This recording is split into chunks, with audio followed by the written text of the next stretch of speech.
Welcome to the Global Investor Podcast, a show that focuses on helping foreign investors enter the lucrative U.S. real estate market. Host Charles Carillo combines decades of real estate investing experience with a professional background in international banking to interview experts in all areas of U.S. real estate investing. Now, here's your host, Charles Carillo. Welcome to another episode of the Global Investors Podcast. I'm your host, Charles Carillo. Today we have Yana Manotas. She's a founder and principal attorney at our law office based in Miami, Florida, which specializes in providing legal services to real estate buyers and foreign investors in Florida. Yana is originally from Russia and has been in Florida since 2007. She has graduated from both law schools in the Russian Federation and in the United States. So thank you very much for being on the show. Thank you, Charles. Thank you for having me today. So I briefly touched on your professional background, and are you able to expand on that a little bit prior to starting your current law firm in Miami? Sure. My experience starts in Russia, where I first obtained my legal degree, my first legal degree. Once I moved to the United States, to Florida to be particular, I graduated from University of Miami, obtained my Florida bar license, and from then on, my local legal career started to develop. I worked for a national firm where I assisted in representation of a multinational in international arbitration proceedings. I also work for an international company where we assisted multinationals as well with their real estate and corporate holdings and private asset protection. And with that international exposure and working with multinationals and being international myself, I continued and opened my own firm where I continue representing foreign clients. Okay.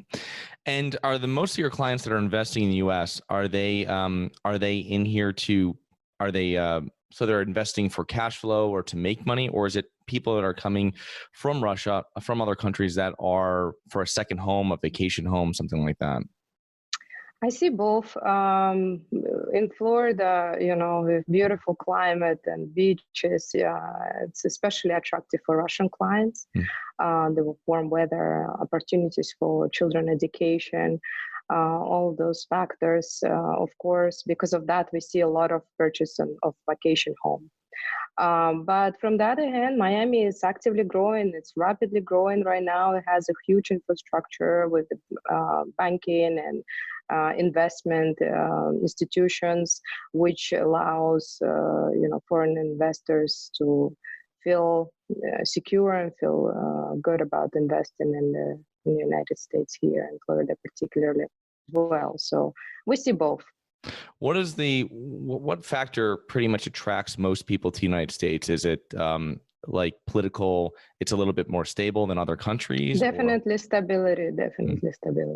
Yeah, because I see from in Miami as well, you have a lot of South American buyers that are coming in that have always been there, especially like Venezuela, Brazil, and Colombia, all other countries. Yes, we see that all.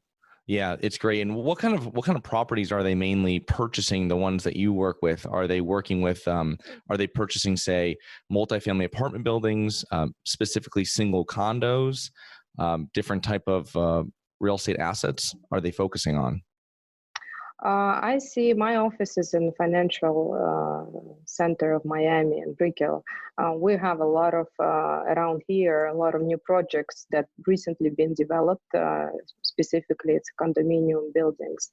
And we see a lot of interest from South American clients, as well as American clients from New York, in acquisition of those units in separate condominiums buildings. I see it personally. I have a lot of closing in that regard. I think it's a buyer's market right now. So people trying to take this time. Okay. What are being from Russia, being part of the bar in Russia, you've definitely, what are the differences you see between purchasing properties in the U.S. versus Russia? If you had a client that was from Russia that was interested in the United States, how would you phrase it, what they're going to find here that would be different from what they would find in Russia when purchasing real estate? The process is completely different. Although a lot of times clients come to Florida and they don't realize that, and they continue with the thinking of the Russian process of how to purchase the property. So the first, what I would say, the foremost and most important is the contract itself. In Florida, when you and we're talking about residential purchase right now. When you want to purchase a unit, let's say condominium, your realtor will use a standard contract, which will be used as a negotiation instrument during the process. In Russia, that process happens most of the time verbally. In Florida, you put a contract, the realtor uses the standard contract, puts the price, sends it to the seller. Seller looks at it, most of the time by hand or through electronic system, .lop or other systems that are commonly used by realtors, corrects the price and sends back a counter offer. And then it goes back and forth a few times. Ultimately, the same agreement that was initially used will become the final contract that will guide and will be the main contract for the entire transaction. In Russia, you don't sign a contract like that. You negotiate the price, you negotiate the terms of the closing, and the contract itself is signed on the day of the closing.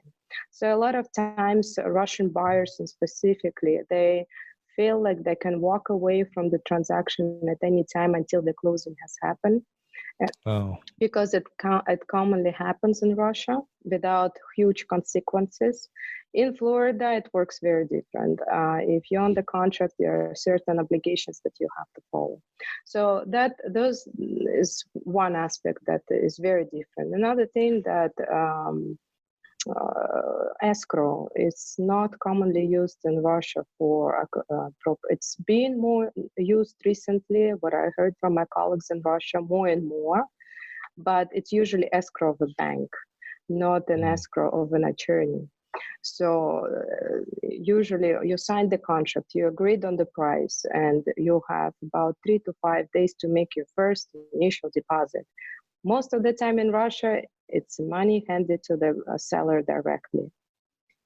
As you might know, in Florida, in order to secure your transaction, the security deposit is made to the account of an escrow attorney, to the trust account, or to an account of escrow account of a title company.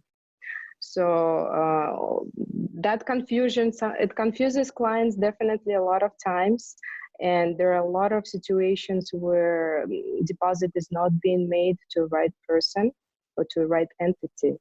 And that's why it's important to consult with an attorney, I guess, at that point as a potential buyer. Another aspect which is interesting is inspection period. In Florida, once you sign a contract to purchase, you have approximately, depending on what you negotiated, 10 to 15 days to inspect the property and to walk away from the transaction if you don't like it. It's not very common to do inspections in Russia. At least during my time there, I haven't heard about that. I think it's a very good tool to identify and to understand what you're buying.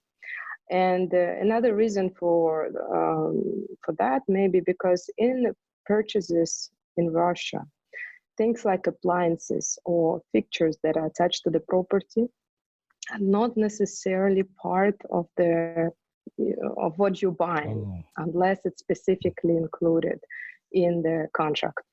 So a lot of times my clients who come and purchase, they found an interesting house or interesting property or apartment, and they ask me, okay, can we also purchase this kitchen that comes with it?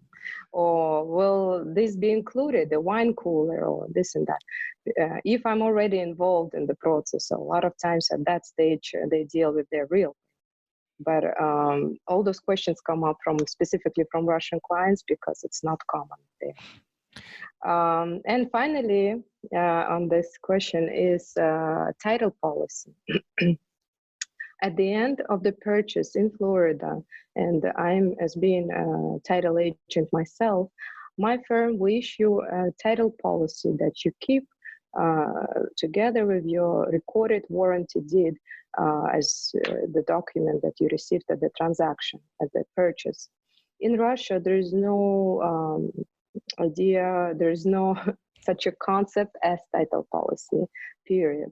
And for many people, it's very confusing. Why do you need to insure something that happened before you purchase the property? And that's what pretty much what you insure. And you're not insuring anything in the future as typical insurance policy will.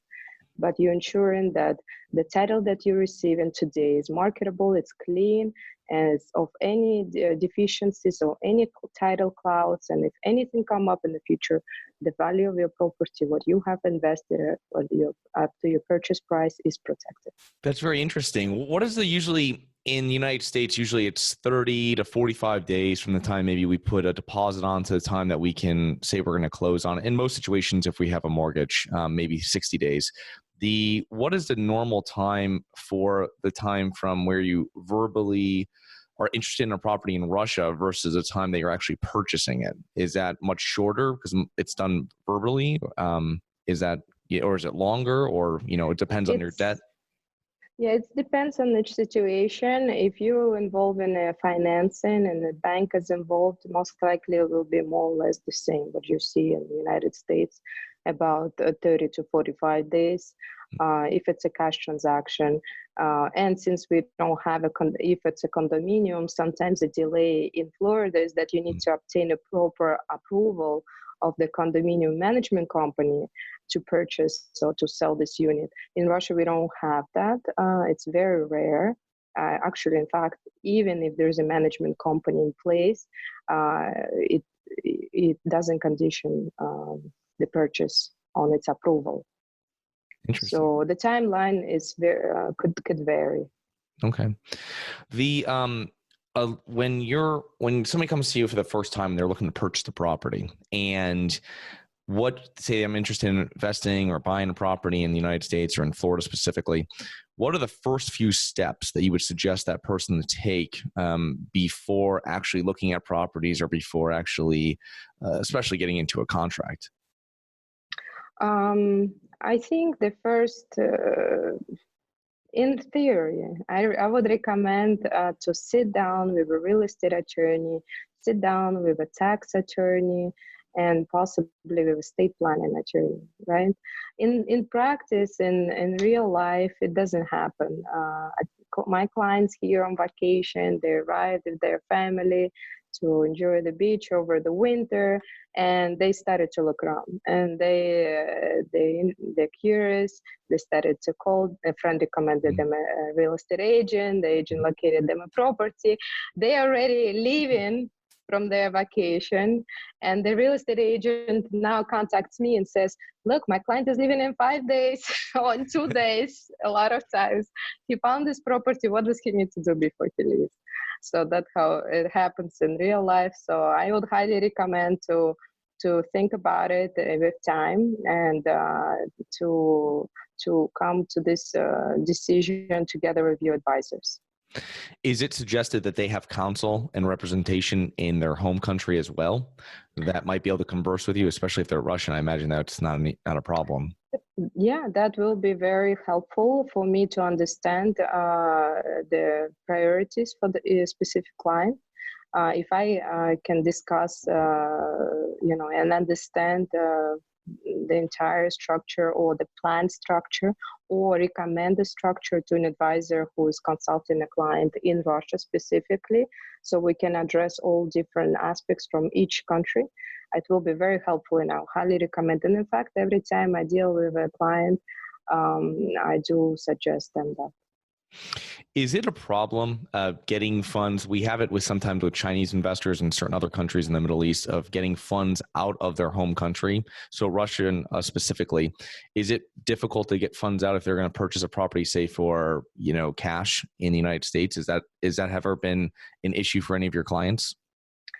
There are different ways to transfer the money. There are certain banking disclosures that are in place and required there are fees associated with that, but I haven't seen a difficulty of my clients to transfer funds. A lot of times they have, for those clients that already have structure in place, some of their funds are dispersed throughout different entities and different jurisdictions. So it makes it easier from those jurisdictions that have no issues with. But in Russia specifically, I haven't identified any shortcomings in that regard. Okay. Yeah, it's just certain countries that I've heard that have had an issue. I didn't know if that was similar with Russia. I've never heard it. So for your firm, you're able to provide, in addition to corporate formation and buyer representation, what other areas of law does your firm cover? As we also assist with landlord, all questions related to commercial leasing. A lot of times, especially with the clients that are facilitated their investment visas, they require to have it's a restaurant. They need a commercial space. It's an office space. So and again, with the differences and with the pressure from their immigration attorney, they're trying to move on everything fast. And commercial leasing is very, it's usually long-term contracts, and the contracts that are about 80 pages on average. So a lot of time clients just sign it outright. They don't want to worry about reading through that. So we guide our clients as well with the commercial leasing process. And everything that comes through after signing the contract, with their dealings with landlord or vice versa with tenants. We also provide escrow services to our clients. It's interesting. I imagine there's a lot of hand-holding that goes in when someone's coming from any country, coming to a different country, and they want to be involved with a business that might have licensing, like you said before, a commercial establishment, a restaurant, something like this, where even Americans might not understand what's going on with their licensing, and you have to kind of guide them through the whole process of what they're going to do, what needs to be done, so they can stay, above the board with their company, and to make sure that everything pans out in their favor. So that's very interesting. I know a couple CPAs that work with they'll put together the LLCs, or they'll put together the ITIN numbers, and they'll help them to kind of fast track it through. Is that something that you work with any CPAs on that help you to get a client ready to do business, or ready to what I'm trying to say is sometimes it's faster if you have a professional like a CPA that does it, versus if I went on and got my ITIN number. Is that something that you work with as well, to kind of fast track them along so they can get started quicker? Imagine if they're in a rush. We always work with CPAs, and the question of ITIN numbers comes up a lot when their clients trying to sell the property. Because you're probably aware of a FIRPTA withholding that we are required to collect at the closing. And there's a 15% withholding when there is a real estate transfer of anything above $300,000. There are certain exceptions to the rule, but we always work with the CPAs to assist us with obtaining an ITIN number, with filing all required forms with the IRS, and definitely the process is much faster and is more reliable, and everyone concentrates on their task. So Right. we make sure that client gets exactly what he needs timely. Okay. Well, that's awesome. Yeah, it's great to have that information. How can someone learn more about your business and about yourself? By going to our website, www.manotaslaw.com. By calling our office, we're in Florida. Our number is 305-347-5160. Okay. And I will put all of your contact information and in the show notes for both the podcast and for YouTube. So I want to appreciate, thank you very much for coming on the show. And it's a lot of value that you added. And I know our listeners will be able to contact you if they have any questions. Thank you so much for having me. Have a good one. Thank you very much. Hi, guys. This is Charles from the Global Investors Podcast. I hope you enjoyed the show. If you're interested in investing in real estate and you don't know where to begin, set up a free 15-minute strategy call with me at schedulecharles.com. That's schedulecharles.com.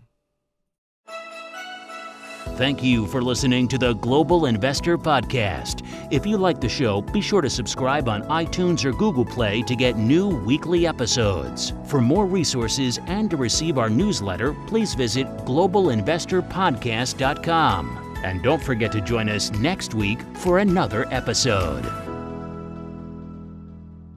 Nothing in this episode should be considered specific, personal, or professional advice. Any investment opportunities mentioned on this podcast are limited to accredited investors.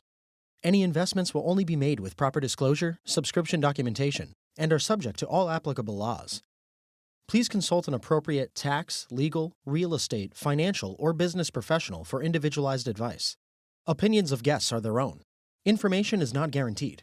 All investment strategies have the potential for profit or loss. The host is operating on behalf of Harborside Partners Incorporated exclusively.